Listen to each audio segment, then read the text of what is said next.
When you think of hip replacement surgery, you're likely thinking of spending several days in the hospital recovering, but better technology is putting those days behind us. As KXAN's Amanda Brandeis shows us, patients say a newer hip replacement surgery is giving them a new lease on life faster. Hey, Lisa. Hi, Dr. Schultz. How are you? For 6.5 years, Lisa Barton suffered in silence. The pain would get so bad that my leg would go out from under me. But I still didn't go to the doctor. She wasn't exactly sure what it was, but hoped it was anything but her hips. Check her abduction, and then we can look at her flexion there, too. My mother had a traditional hip replacement surgery in 1991, and she was in the hospital over a week.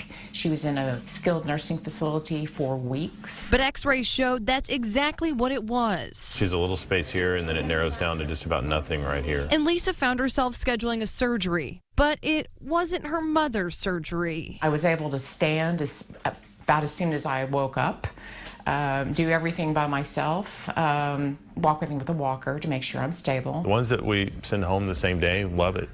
They're very pleased, and I think it's a less stressful situation for them. The minimally invasive surgery uses pain control techniques, cutting down recovery time to help active patients like Lisa get back on their feet. You feel like your leg and everything is just so much stronger and more stable, and you know the original pain is completely gone. Her only regret is I didn't do this sooner, because it's been fantastic.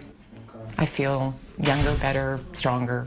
Everything's good. Amanda Brandeis, KXAN News. Dr. Schultz says a big factor in Lisa's speedy recovery was that she's in great physical shape. She only had the surgery 3 weeks ago. He says they can work with patients before surgery to improve their health in order to get better results. The number of hip replacements for younger adults has been climbing. That's according to the U.S. National Center for Health Statistics.